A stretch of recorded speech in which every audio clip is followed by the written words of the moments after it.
नाटक लवकरच आपल्या भेटीला येतंय आणि परफेक्ट मिसमॅच अशीच जोडी माझ्यासोबत आहे. अमृता सुभाष आणि किरण माने दोघंही माझ्यासोबत आहे. खरंच म्हणजे तुम्ही दोघं एकत्र या नाटकात म्हणजे हे सगळं मंगेश कदम यांचं कास्टिंग जे काय परफेक्ट जुळून आलंय. पण खूप छान वाटतंय अमृता, खूप दिवसांनी स्टेजवर आहेस आणि तूही कदाचित हे मिस करत असशील. नक्कीच गं. म्हणजे खूप क्षेत्रांमध्ये मी कामं करत असते आणि प्रत्येक क्षेत्राची एक वेगवेगळी मजा आहे असं मला वाटतं. पण नाटक हे नाटक असतं आणि खरंच त्याची मजा खूप वेगळी असते. त्यातनं इतकी एनर्जी मिळते. इनफॅक्ट आत्ता जस्ट मी विजयाबाईंबरोबर हमीदाबाई की कोठी केलं होतं, तेव्हाच मला वाटत होतं की आता मराठी व्यावसायिक रंगभूमीवर मी परत कधी येते याची मला तेव्हाच अशी उत्सुकता वाटायला लागली होती की आता लवकर एखादी चांगली संहिता येऊ दे. पण मी चांगल्या संहितेची वाट बघते. त्याच्यामुळे माझ्या 2 व्यावसायिक नाटकांमध्ये जरा अंतर असतं. त्याच्यामुळे फुलराणीनंतर लव्हबर्ड्समध्ये होतं, लव्हबर्ड्सनंतर आता परफेक्ट मिसमॅच साठी मी वाट बघत होते. पण इट इज वर्थ वेटिंग अशा संहिता मला मिळत गेल्या आहेत. त्याच्यामुळे परफेक्ट मिसमॅच पण तशीच संहिता आहे. काय करताय म्हणजे? कान देऊन आवाज ऐकत होता म्हणून टेरेस दारू भेटली. आवाज ऐकायला का? आवाज ऐकत होता, खरं आहे का नाही? येतोय शोधायला आवडला म्हणून नाही. तुम्ही मला गावंढळ म्हणता काय? काय आवाज खायला असं आहे व्हय. मी जयंत निर्लिकर. तुम्ही कोणात म्हणजे तुम्ही इथले कोणा? या दरम्यान तू अनेक माध्यमांमध्ये बिझी असतेस. जसं तू म्हणलीस की मध्येच तू लिहित असतेस, मध्येच तू सिनेमा करतेस, मध्येच तू प्रायोगिक नाटक करतेस, वेगवेगळी काय काय करत असतेस गोष्टी. आणि या सगळ्यातून तू जसं म्हणलीस की या रंगभूमीसाठी आतुरलेली असतेस. तर हा मधला काळ याच्यातही तू बरंच काय काय केलं आहेस. तर थोडंसं मला त्याहीबद्दल सांगशील का? हो, म्हणजे किल्ला येऊन गेला आहे आणि त्याला तुम्ही खूप भरभरून प्रतिसाद दिलेलाच आहे. त्याच्यानंतर झिपऱ्या नावाचा आता एक चित्रपट येतो आहे, जो अरुण साधू यांच्या कादंबरीवरती आधारित चित्रपट आहे. केदार वैद्य तो दिग्दर्शित करतो आहे आणि रणजित अश्विनी दरेकर हे निर्माते आहेत त्या चित्रपटाचे. आणि त्याच्यात माझ्याबरोबर सगळे हे सुपरस्टार्स आहेत. म्हणजे प्रथमेश परबपासून ते सक्षम कुलकर्णीपर्यंत सगळे आहेत आणि त्यांच्यात मी एक मुलगी लांबोडी आहे. तर खूप मजा आहे. हिंदी काही चित्रपट केले आहेत. म्हणजे आता आयलंड सिटी नावाचा माझा चित्रपट, ज्याला इटलीत नुकतंच फेडिओरा अवॉर्डनी सन्मानित करण्यात आलं आणि आत्ता तो मामीलासुद्धा खूप चांगला आवडला लोकांना. सो आता तो लोकांपुढे येईल. NFDCची निर्मिती आहे आणि हिंदी चित्रपटातला माझा पहिला तसा मेजर भूमिका म्हणता येईल. अनुराग कश्यप त्याचीच आम्ही वाट बघतोय की फायनली ज्याची चर्चा खूप आम्ही ऐकतोय, अनुराग कश्यप यांच्या सिनेमात आपली मराठमोळी अमृता सुभाष आम्हाला दिसणार आहे. त्याविषयी थोडंसं सांग. हो, म्हणजे ती खरंच माझ्या दृष्टीने खूप मजेदार म्हणजे आणि माझ्या ध्यानीमनी नव्हतं की असं काही होईल. कारण मी म्हणजे जाऊन भेटले किंवा असं काही नाही झालं. तो एक खूप छान योगायोग होता. मुकेश छाबरा हा खूप मोठा कास्टिंग डिरेक्टर आहे. म्हणजे तुम्ही सगळेजण ओळखतच असाल त्याला. तर त्याच्याकडे मी एका ॲडची टेस्ट द्यायला गेले होते आणि मुकेश सगळ्या मोठ्या सिनेमांची बरीचशी कास्टिंग्स मुकेश करतो. सो त्या ॲडचं माझे डेट्स जुळल्या नाहीत.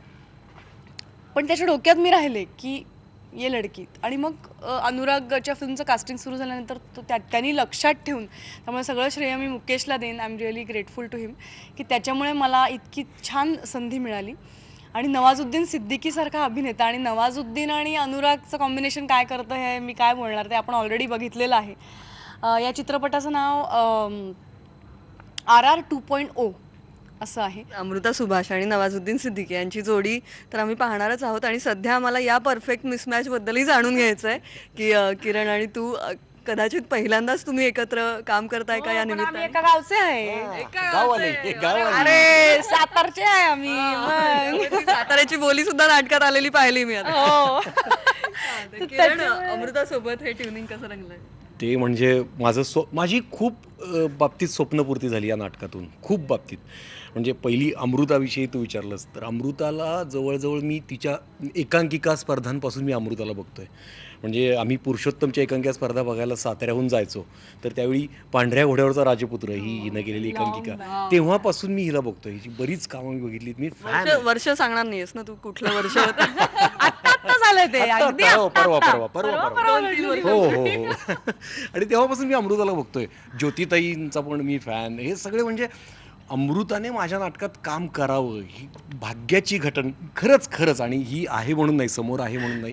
मी खूप वेळा असं म्हणालोय, मी माझ्या बऱ्याच मित्रांना पण माहिती आहे. दुसरी गोष्ट म्हणजे हिमांशू स्मार्त या नाटकाचा जो लेखक आहे तो आणि मी जवळजवळ 12 वर्ष आम्ही एकत्र काम करतोय प्रायोगिकला. तर खूप काम केलं आणि आम्ही असं आमच्या मनासारखं नाटक करायचं किंवा वेगळे विषय हिमांशूचे माहिती असतील तुम्हाला की. तर बऱ्याचदा म्हणजे आम्ही सगळ्यात पहिलं प्रदर्शन नावाचं नाटक केलं, जे विजय तेंडुलकरांच्या महोत्सवांमध्ये 55 नाटकात ते सर्वोत्कृष्ट ठरलं आविष्कार महोत्सवात.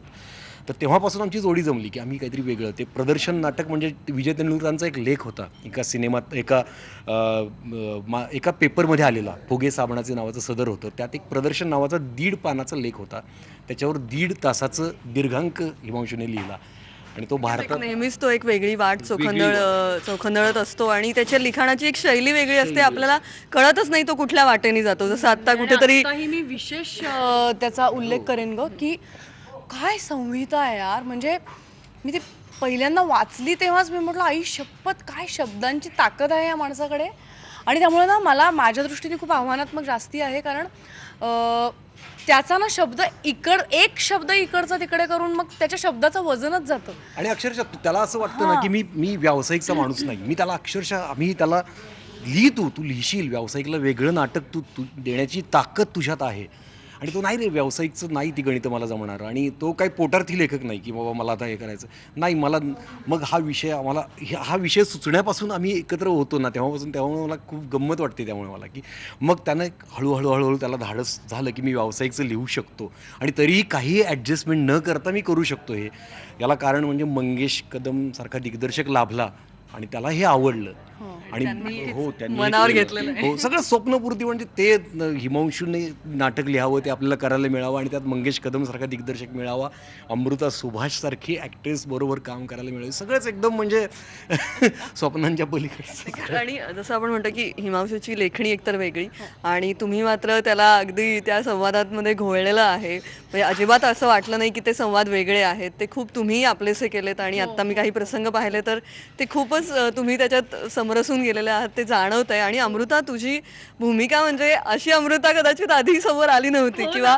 अशा डॅशिंग अवताराची तूही वाट पाहत होतीस का? अगदी नक्कीच बघत होते, कारण अवघाची संसारमधलं जे काही माझं रुपडं होतं की नवऱ्याचा मार खातीये आणि रडतीये वगैरे, तर मला खरोखर अर्थात मला आय हॅव बीन लकी असं मी म्हणेन की मला लव्हबर्ड्समध्ये पण ती वेगळीच होती भूमिका. म्हणजे ती तर थोडी खलनायिका अशा पद्धतीची होती.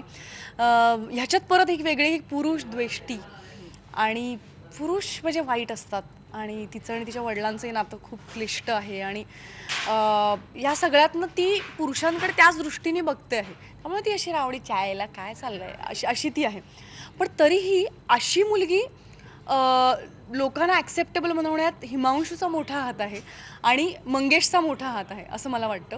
कारण त्या मुलीचं पण एक मन आहे, तिची काही दुःख आहेत आणि तीही आपलीशी वाटू शकते लोकांना. म्हणजे आसावरी लोकांना आपलीशी वाटली, कारण गावागावात बायका मार खाताच आहेत. पण एक चायला म्हणणारी बाई, जी जरा एक मला पेक भरता का असं म्हणणाऱ्या बाईलाही एक मन आणि तिचं अंतरंग काय असेल हे प्रेक्षकांना पोचवण्यात हिमांशू एक अप्रतिमरित्या यशस्वी झालेला आहे. आणि मंगेश तिला तुमच्यातली वाटवण्यात त्यांनी मला खूप मदत केलेली असल्याने तो खूप यशस्वी झालाय. प्राची माझ्या भूमिकेचं नाव आहे. आणि काय तुम्ही काय साताऱ्याकडचे काय कशी भूमिका? जयंतचं पण तसंच आहे की बोलून दाखवा की आम्हाला. एखादा रांगडा माणूस असतोय, ओबड धोबड असतोय. कसं खरं वाटतं आता तो माणूस असा बोलायला लागला ना की त्याला पण डोकं असतं, त्याला पण बुद्धी असती, त्याला पण हे लोकांना माहीत नसतं. हे लोक ॲक्सेप्ट करत नाहीत की हा माणूस कुमार गंधर्वांचा नंदराग ऐकत असेल, दारू पिताना पण स्कॉच पित असेल हा माणूस, असं वाटत नाही. आणि ते पण खूप छान पद्धतीने हिमांशूने ते खूप छान कारण असे खूप कॅरेक्टर्स तुम्ही बघता, गावरान बोलतात, ओबडधोबड असतात, पण तो असा पण असू शकतो. आणि तो अशा एका मुलीला भावण्यासारखा वाटावा, ते कन्व्हिन्सिंग वाटावं की का का ती त्या मुलीला तो का आवडेल किंवा काय झालं. एक धक्कादायक घटना घडते त्यांच्यात आणि ते एकमेकांचा शोध घ्यायला लागतं की हे नक्की काय घडलं आपल्यात. आणि मग तो जो प्रवास आहे तो इतका मनोरंजक आहे, त्याचवेळी इतका गुंतागुंतीचा आहे, आम्ही हसू पण त्याचवेळी येतं, हसवणारा आहे, हां, रडवणारा आणि आहे, रडू पण येतं, असं तुम्हाला दोन्ही रोमॅन्टिक होतं. करणार आहे, तुम्हाला कोणाची तरी आठवण येईल, तुम्हाला सुद्धा कोणतरी मिसमॅच भेटलेला असतो ते तुम्हाला आठवेल.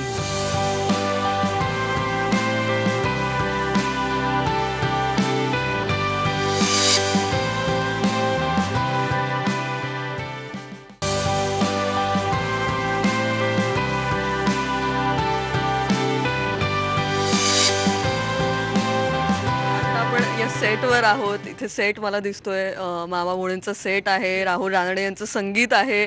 तर तांत्रिकदृष्ट्या सुद्धा बऱ्याच काहीतरी चमत्कार असणार आहे का? मजा मजा आहे तांत्रिकदृष्ट्या सुद्धा. पण ती बघू देत नाही. हा म्हणजे ती आम्ही मला असं वाटतं की ती प्रत्यक्षच लोकांना बघायला आवडेल. पण वेगळं काहीतरी आहे करण्याचा- हो, वेगळं काहीतरी करण्याचा तांत्रिकदृष्ट्या प्रयत्न आम्ही करतो आहोत आणि त्यात एक वेगळी मजा येते आहे. थोडंसं मला गायलाही ॲज युजल मिळणार आहे, त्याचा एक वेगळा आनंद. एक अमृताचं गाणं होऊन जाणार आहे. हो, पण यावेळेला जॅपनीज भाषेत आहे. अच्छा वा. मग एखादी झलक प्लीज अमृता, प्लीज एखादी झलक काहीतरी. वाताशी ni michiyo kudasai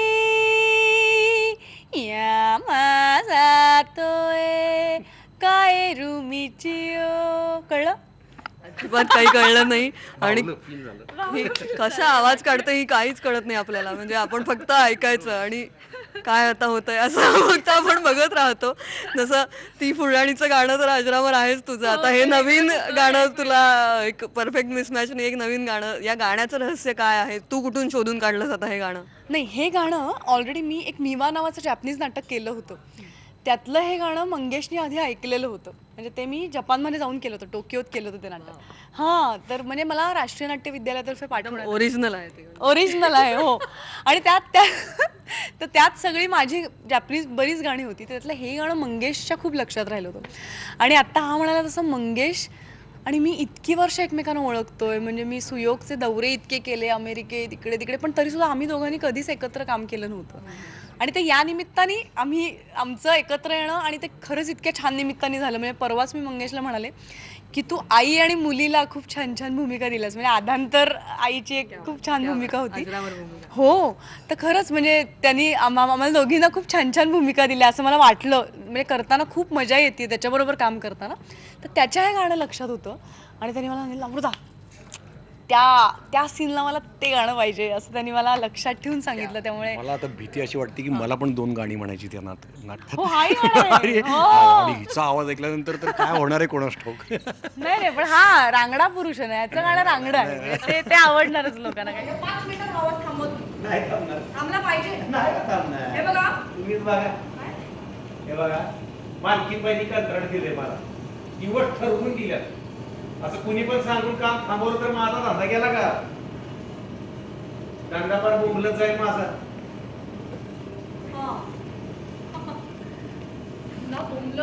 कुठे जाईल म्हणायचं होतं कळलंय मला. मी पण कोल्हापूरचे, कळलं ना? सातारकर, प्रत्येक गोष्टीत विघ्न आणा तुम्ही लोकांच्या. हो मॅडम, सातारकरांना काय बोलायचं काम नाही. हा, तुम्ही म्हणजे तुमच्यासारखे लोक स्वतःची पोटं भरायचा विचार करत होतो. लोकांच्या आयुष्याची वाट लागेल ना तिकडे. आणि आता नाटक भेटीला कधी येत आहे? कधी प्रयोग आहे? प्रेक्षकांना काय सांगा? 20 तारखेला ओपन होतं आहे हे नाटक आणि तुमच्यासमोर येतं आहे.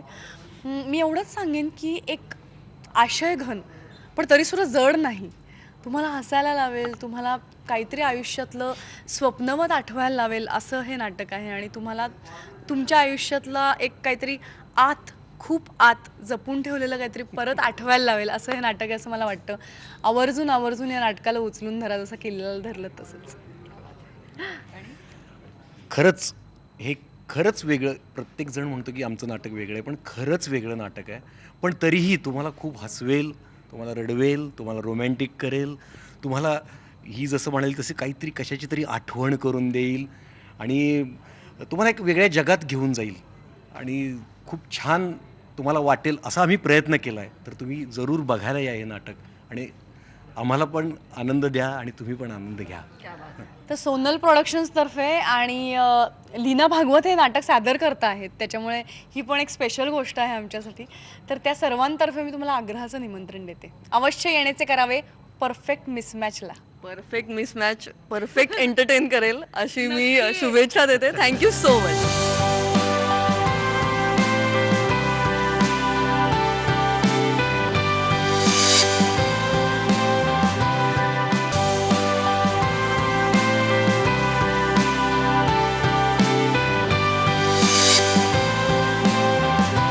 परफेक्ट मिसमॅच या नाटकाच्या तालमीला मी आत्ता आलेली आहे आणि मी गाठलेला आहे दिग्दर्शक मंगेश कदम यांना. परफेक्ट मिसमॅच आणि जोडी तुम्ही अगदी परफेक्ट मिसमॅचच शोधून काढलीत. अमृता सुभाष आणि किरण माने. खरं तर ही जोडी सुचणं सुद्धा खूप वेगळं आहे आणि अर्थात भूमिकेला अत्यंत साजेसे दोघंही कलाकार आहेत. तर कशी या नाटकाची सुरुवात झाली? मी एका नाटकाच्या शोधात होतो. म्हणजे मला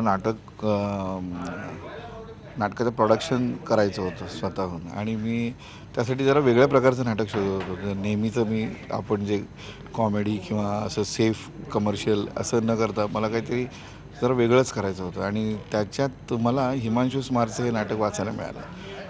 ते वाचल्यानंतर माझ्या असं लक्षात आलं की हेच ते नाटक आहे. थोडं अडनिळं आहे पण तशाच प्रकारचं नाटक मला करायचं आहे जर पहिलं व्हेंचर करायचं असेल तर. आणि किरण माने ते नाटक घेऊन आला होता. तर किरण माने म्हणाला की मग आता मी पण उतरायचं म्हणतो आहे, आपण हे नाटक करूया. कारण हे काही इन्व्हर्टेड कमर्शियल ह्याच्यामध्ये गोष्टी आहेत अशातला भाग नाही. पण आपण अशा नाटकाच्या पाठी उभं राहिलं पाहिजे. तर मला तर प्रोडक्शन करताना उलट लोक सोपं नाटक निवडतात, तर तुम्ही अवघड नाटक निवडलं. हां, म्हणजे सोपं नाटकापेक्षा मला चॅलेंज करणारं नाटकाचं शोधत होतो मी. आणखी थोडं वेगळं प्रकारचं नाटक मला करायचं होतं. आणि त्याच्यात काय झालं, हिमांशूचं नाटक वाचल्यानंतर मला एकतर वाटलंच की हे छान आहे. पण मला पूर्ण म्हणजे माझं क्रेडिट मी देईन ते म्हणजे नंदू कदमांना. कारण नंदू कदम म्हणाले की असं तुला नाटक करायचं आहे, चल मी तुझ्या पाठीशी उभा आहे. असं करून नंदूही त्यात इन झाला आणि चांगली टीम झाली आहे. आणि त्यामुळे नाटकाला जे काय आवश्यक आहे, ज्या काय गरजा आहेत त्या आम्ही तिघांनी मिळून ते करायचं ठरवलंच आहे. परंतु एक डिरेक्टर म्हणून मला असं वाटतं की हे काही गोष्टीचं नाटक नाही आहे. हे थोड्या वेगळ्या प्रकारचं नाटक आहे. व्यक्तिरेखा दोन परस्पर वेगळ्या बॅकड्रॉप असलेल्या, वेगळ्या सोशल इकॉनॉमिकल ह्याच्यातून आलेल्या आणि ती दोन माणसं एका क्षणी एकत्र येतात. एक धक्कादायक घटना घडते त्यांच्या आयुष्यामध्ये आणि त्या घटनेचं ॲनालिसिस करत राहतात ते दोघंही. आणि ते करता ते दोघं प्रेमात पडतात त्यांच्या नकळत. आणि नंतर त्यांचा झगडा चालू होतो आणि तो झगडा इतक्या पराकोटीला जातो की त्या दोघांचं पूर्ण आयुष्य ढवळून निघतं. आणि त्याच्याबद्दलचं हे नाटक आहे. रोमांस करताना हात आवाज लावतो का रे बॅकग्राऊंडला? ज्या बेडरूम मध्ये त्या बेडच्या खाली काय 5.1 सिस्टीम बसवले का रे?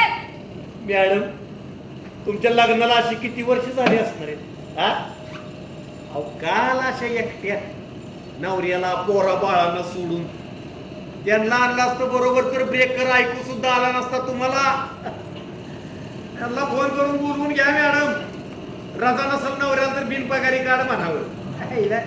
पुढे दे पोरांची शाळा 4 दिवस. माझ्या मते नाटक ही त्या प्रोसेसची गंमत आहे.